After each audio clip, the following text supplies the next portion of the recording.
नमस्कार, मैं बीना कुमारी। आज चर्चा बिहार की शिक्षा व्यवस्था और शिक्षा के लिए पलायन करते बच्चों की।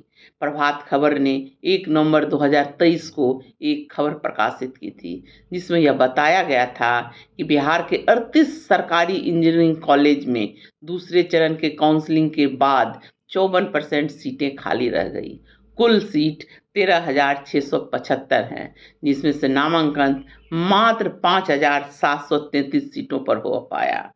7,942 सीटें खाली रह गई। दूसरी तरफ सरकार 23-24 सत्र के लिए 2,810 सीटें और भी बढ़ाया है। बिहार में सीटें खाली रह जाती है, पर यही बिहार के बच्चे दूसरे राज्य में भारी फीस देकर नामांकन लेते हैं। यह एक सोचने का विषय है। खासकर दक्षिण के राज्यों में ये बच्चे जाते हैं।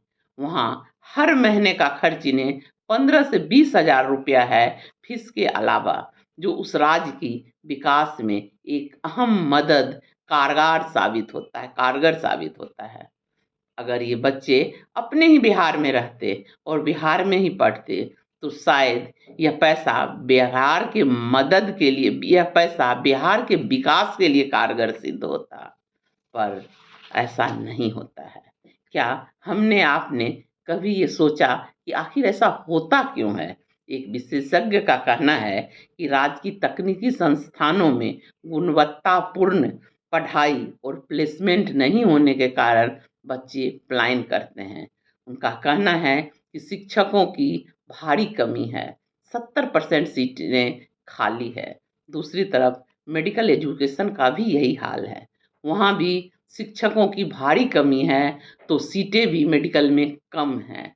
हर साल राज्य के 3 से 4 हजार बच्चे दूसरे राज्य में नामांकन लेते हैं। उनकी फीस 8 लाख से लेकर 25 लाख तक की होती है। सोचिए, आखिर बिहार के बाहर बच्चे क्यों जाते हैं? यह एक चिंता का विषय नहीं है? आखिर बिहार के बच्चे बाहर क्यों जाते हैं? क्या यह सवाल हमने आपने कभी अपने आप से किया? कभी उन नेताओं से पूछा जो हमसे वोट मांगने आते हैं? कभी नहीं पूछा। हम सिर्फ जात और पात में उलझकर वोट करते रहे, या हम यह स्वीकार कर चुके हैं, अभिभावक और बच्चे दोनों ही स्वीकार कर चुके हैं, बिहार की शिक्षा का बदहाली एक्सेप्ट कर चुके हैं हम ये बदहाली। और दूसरे राज्य में, जहां हम खुद अपने बच्चों के लिए चिंतित रहते हैं, भेज देते हैं अपने बच्चों को। क्या करना है, इसके बारे में हमने कभी नेताओं से नहीं पूछा। हमने कभी चुनावी मुद्दा ही नहीं बनाया बिहार की शिक्षा व्यवस्था को। तो सरकार क्यों करे शिक्षा व्यवस्था की सुधार? वो क्यों करे शिक्षकों की बहाली? क्यों करे सेशन सही? हमारा सेशन 2-2 साल लेट होता है, पर हम माता पिता और बच्चे भी इसे एक्सेप्ट कर चुके होते हैं।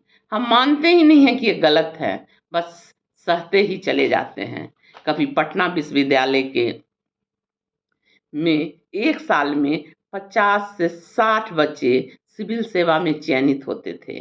पटना सिविल सेवा का अशोक राजपथ केंद्र होता था तैयारी का। वह पटना अब केंद्र नहीं रहा। दिल्ली का करोल बाग और मुखर्जी नगर सिविल सेवा की तैयारी का केंद्र हो गया। बच्चे अच्छा भी करते हैं, पर वो पटना में रहकर नहीं, बिहार में तैयारी करने वाले नहीं, वो दिल्ली में तैयारी करने वाले बच्चा अच्छा करते हैं।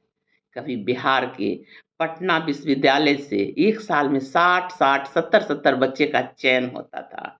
कभी science college Patna, TNB college Bhagalpur, Langat Singh college Muzaffarpur, CM science college Darbhanga, women's college Patna शिक्षा की शान हुआ करती थी।